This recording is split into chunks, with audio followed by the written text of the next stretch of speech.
Olá, você que nos acompanha aqui pelo Notícias Agrícolas. Eu sou Letícia Guimarães e a gente começa agora mais um boletim, dessa vez falando sobre avicultura, especificamente do estado de São Paulo. E quem está aqui hoje conosco para trazer detalhes sobre o andamento desse mercado é o Érico Poser, que é presidente da Associação Paulista de Avicultura, a APA. Seja muito bem-vindo, Érico.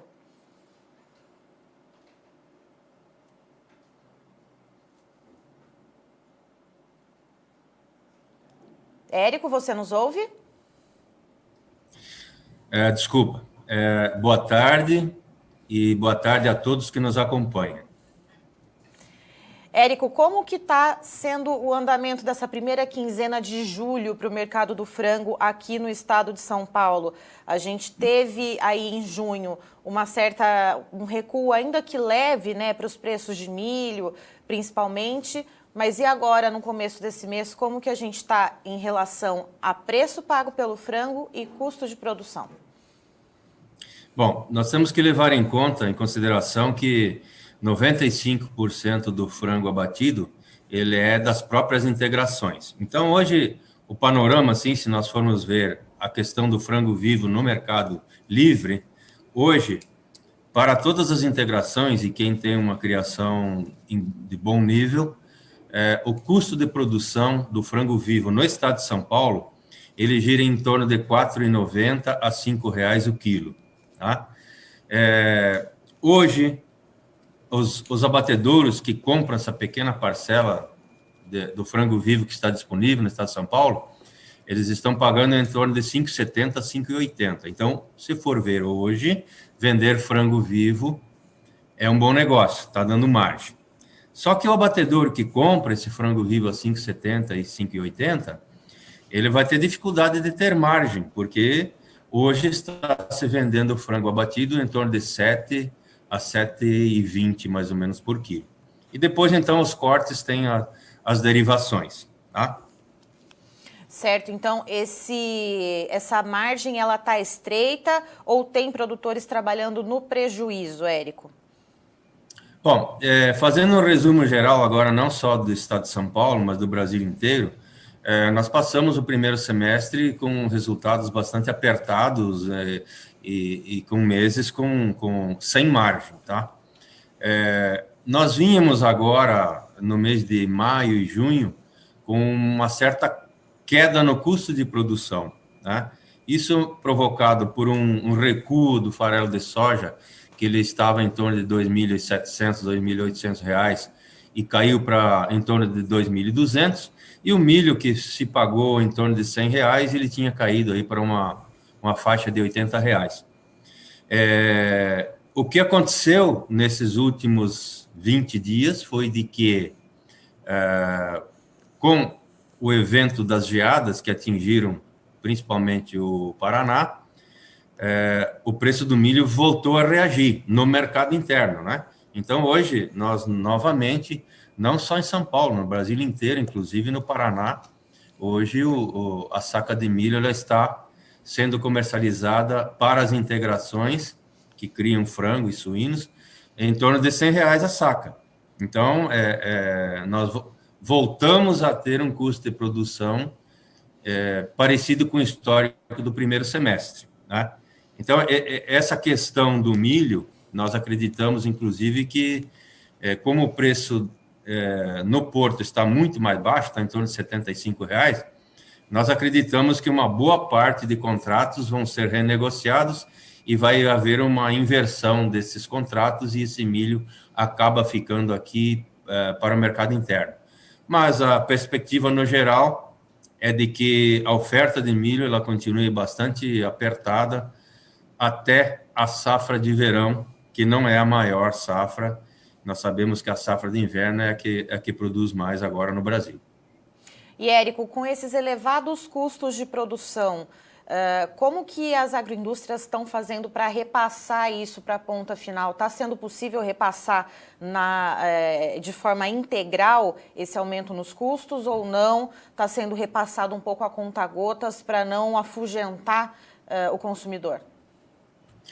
Sim, exatamente. Está sendo passado a conta-gotas, mesmo porque o consumidor também não está numa fase, digamos assim, de bastante disponibilidade de dinheiro. O que aconteceu é de que no primeiro semestre nós tivemos aí mais ou menos entre 5% e 6% de aumento na produção de carne de frango, entre 5% e 6% um aumento nas exportações, de aumento no consumo interno. Por que aconteceu esse aumento no consumo interno? Porque a relação com as outras carnes ela é muito positiva para o frango. Hoje, se nós fizermos assim uma comparação, está em torno de 3:1. Então, se for comprar um frango inteiro contra o custo de uma carcaça de carne bovina, ou os cortes dos frangos comparado com os cortes de carne bovina, é em torno de 3:1. Então, a pessoa com o mesmo dinheiro, ela compra 3 quilos de frango, seja inteiro ou cortes, contra 1 quilo de carne bovina. Então, isso, digamos assim, é uma vantagem que a carne de frango vem levando, assim como os ovos também, né? Hoje o produtor está vendendo uma dúzia de ovos a R$5, mesmo no ponto de venda, esse mesmo ovo estar sendo vendido a R$10, ainda é a proteína mais barata, né? O frango e o ovo, tá? Mas o que aconteceu? Com esse aumento que teve de produção no primeiro semestre, nós acreditamos que agora no segundo semestre vai inverter um pouco as coisas. Vai haver pelo menos eu não digo que vai haver uma grande redução, mas com certeza vai haver uma estabilização da produção. E com isso, também, em função dos custos, as empresas, as indústrias, a agroindústria não pode pagar para trabalhar. Nós vamos ter que repassar. Então, vai ter que ter um equilíbrio, né, um pouquinho maior entre oferta e procura, para que a gente consiga fazer os repasses e que o consumidor continue a ter poder de compra para consumir. Hoje, a gente não pode se queixar do consumo de frango. Hoje, se nós fizermos as contas, o consumo de frango deve estar em torno de 40 quilos per capita, o que é um consumo elevadíssimo, né? E eu acho que essa relação de preços ela vai continuar pelo ano inteiro, né? Preço de carne bovina cara, preço de frango bem mais barato e os custos para a produção de frango vão continuar elevados para o ano todo. Então, a gente tem que ter bastante juízo para não pagar para trabalhar. E, Érico, nesse sentido, então, de ter um controle maior sobre a produção, é possível que haja redução nos alojamentos ou não, apenas manter esse número sem crescimento? O que nós estamos percebendo é que nos últimos 2 meses houve uma estabilização. O que está, digamos assim, apontando para o ano que vem, que vai ser um pouco mais comedido, é que o alojamento das matrizes, que é a mãe do frango, né? Ela, no primeiro semestre agora, ela está em torno de 8% a 10% mais baixo. Então, o ano que vem, nós teremos menos matrizes disponíveis, isso quer dizer que teremos menos ovos disponíveis e menos pintinhos disponíveis. Isso não quer dizer que vai ser uma grande diferença com relação ao que nós temos hoje, mas indica para uma estabilização, tá? Então, pode ser que a gente espera, né, que esse ano a gente consiga trabalhar com um certo equilíbrio, acabar o ano firme e tal, e o ano que vem ser um ano melhor para o produtor de carne de frango, inclusive para o consumidor, porque a economia já está reagindo, as coisas estão voltando ao normal, essa questão de vacinação está avançando bastante agora, né, e tem aí uma questão, uma visão que dentro de 2 meses a maioria do pessoal esteja imunizada, a vida volta ao normal, a questão das viagens volta ao normal, a questão do turismo. Então, isso tudo aumenta consumo e também aumenta o emprego, as pessoas vão ter trabalho. E quando as pessoas têm trabalho e têm emprego, elas têm dinheiro para consumir mais. Por isso, essa expectativa positiva, mais positiva para 2022. Certo, Érico, muito obrigada pela sua participação aqui conosco no Notícias Agrícolas. Você é sempre muito bem-vindo. Eu que agradeço e fico sempre à disposição de vocês.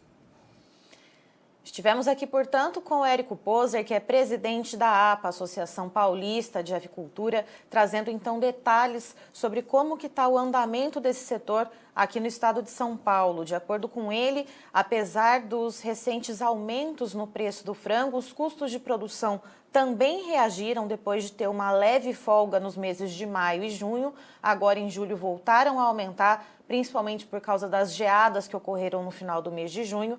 Então, segundo o Érico, as agroindústrias, que são a maioria, né, na produção de frango, a maioria são integrados, então, a agroindústrias. Quem está trabalhando bem está empatando.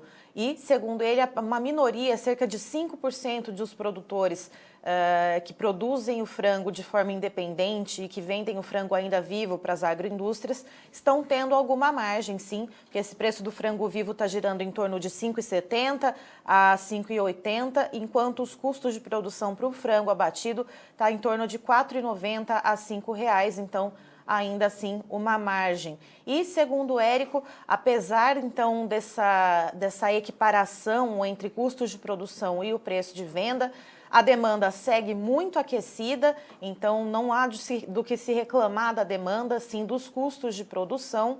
E a carne de frango segue sendo a mais competitiva, conforme as contas que o Érico Poser trouxe aqui para nós. Com 1 quilo de carne bovina se compra praticamente 3 quilos de carne de frango, e nessa situação de pandemia, né, de crise econômica, em que a população se encontra mais descapitalizada, então é uma vantagem. O frango segue sendo mais demandado, mais competitivo, porém as agroindústrias não podem pagar para trabalhar, isso são palavras do Érico, e estão repassando a conta-gotas esses reajustes, esses aumentos nos custos de produção.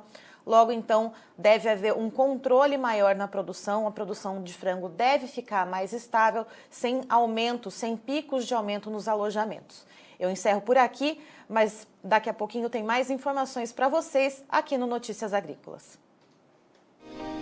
Se inscreva em nossas mídias sociais. No Facebook, Notícias Agrícolas. No Instagram, @Notícias Agrícolas. E em nosso Twitter, @Norteagri. E para não perder nenhum vídeo, não se esqueça de nos acompanhar no YouTube e na Twitch, Notícias Agrícolas Oficial.